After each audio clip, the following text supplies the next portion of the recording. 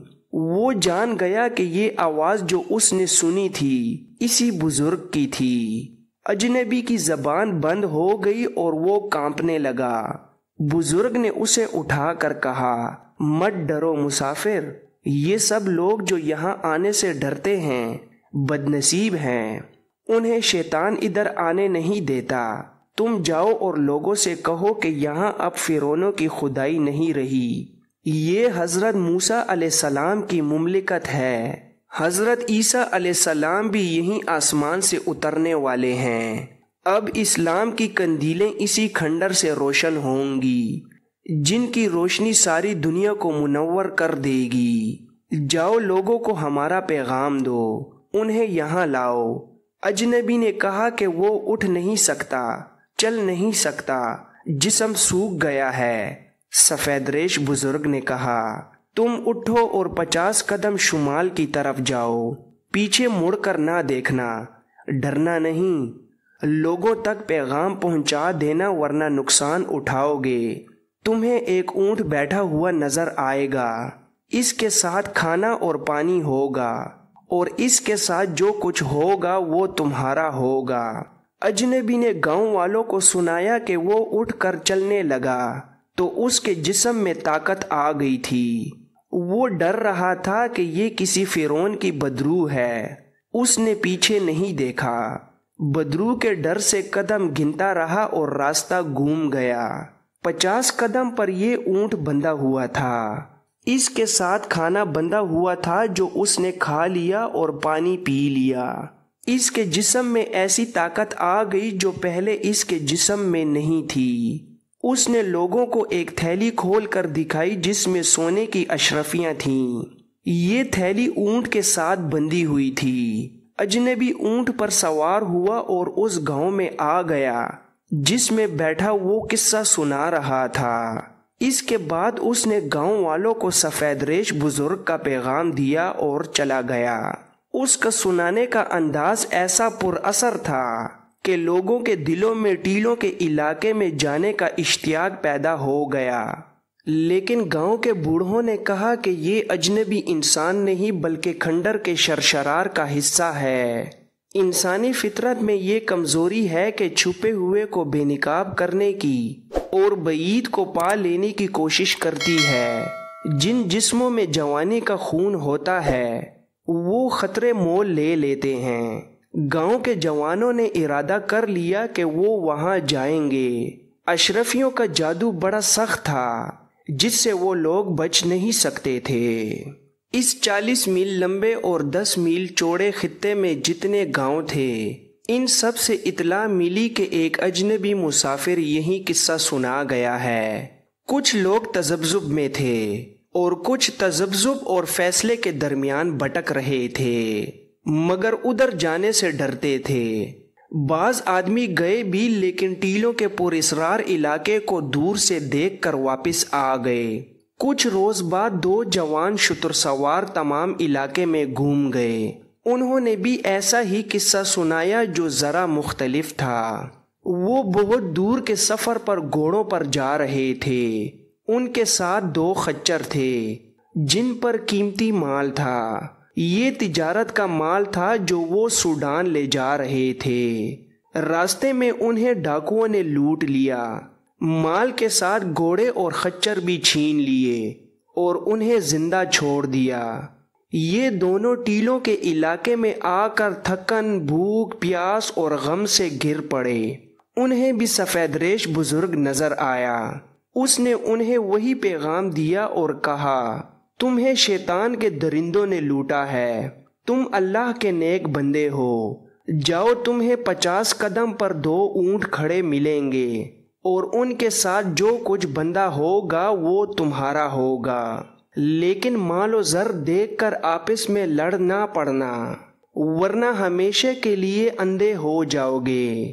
انہیں بھی اس بزرگ نے کہا کہ گاؤں گاؤں جا کر لوگوں کو پیغام دیں کہ ان کھنڈروں سے ڈرے نہیں، اس کے بعد ایسی ہی بہت سی روایتیں سنی اور سنائی جانے لگیں۔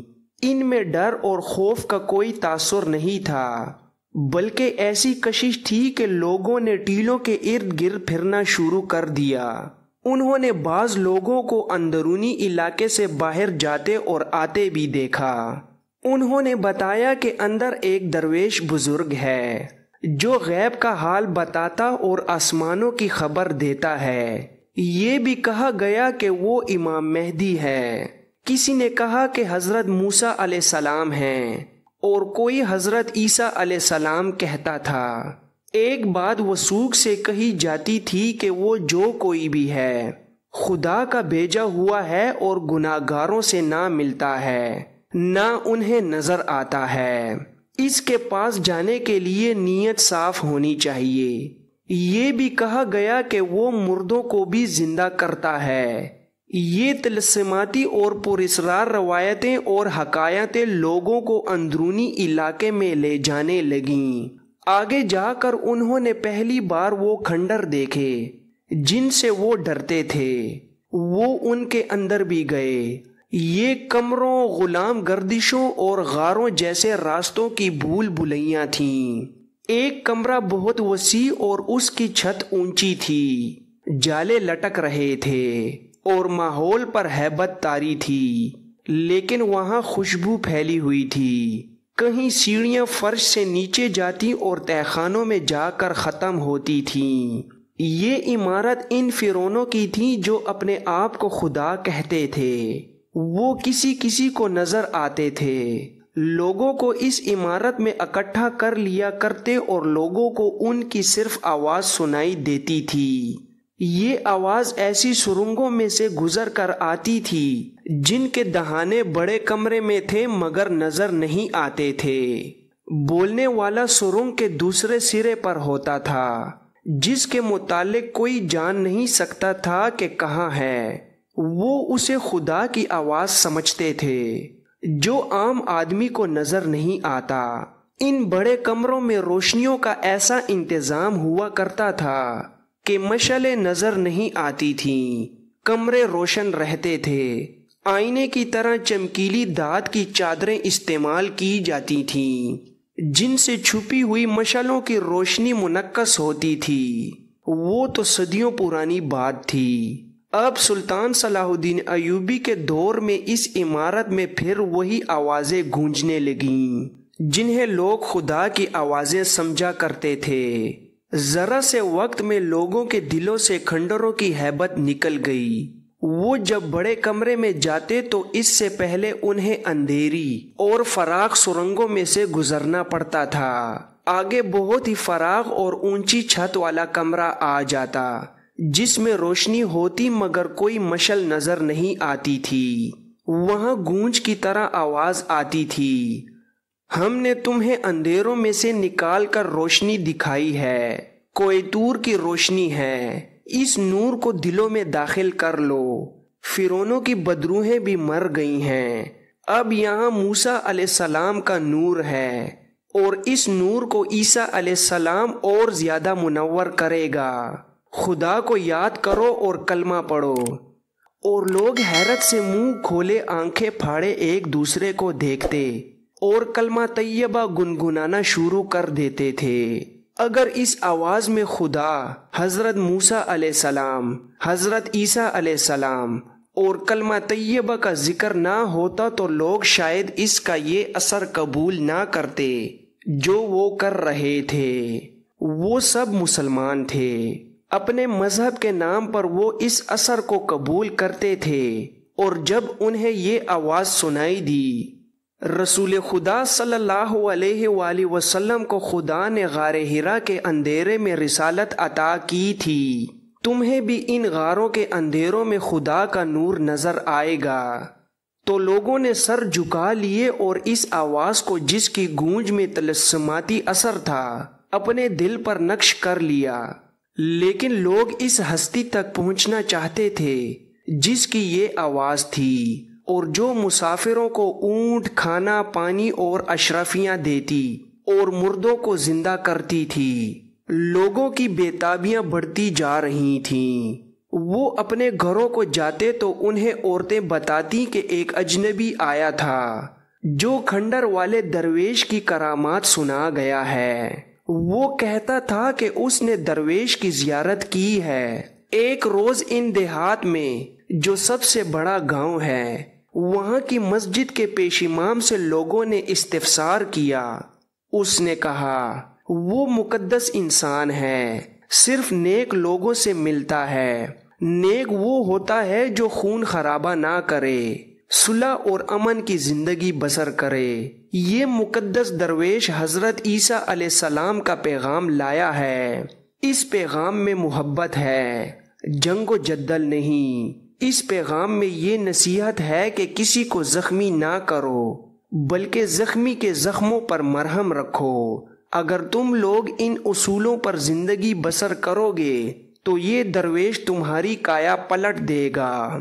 جب ایک امام مسجد نے بھی اس مقدس درویش کو اور اس کی آواز کو برحق کہہ دیا تو کسی شک و شبے کی گنجائش نہ رہی۔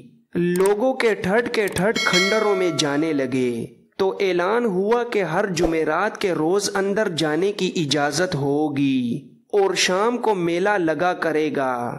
چنانچہ اس روز سے جمعرات کا دن مخصوص ہو گیا اور اس کے ساتھ ہی عورتوں کو بھی وہاں جانے کی اجازت مل گئی۔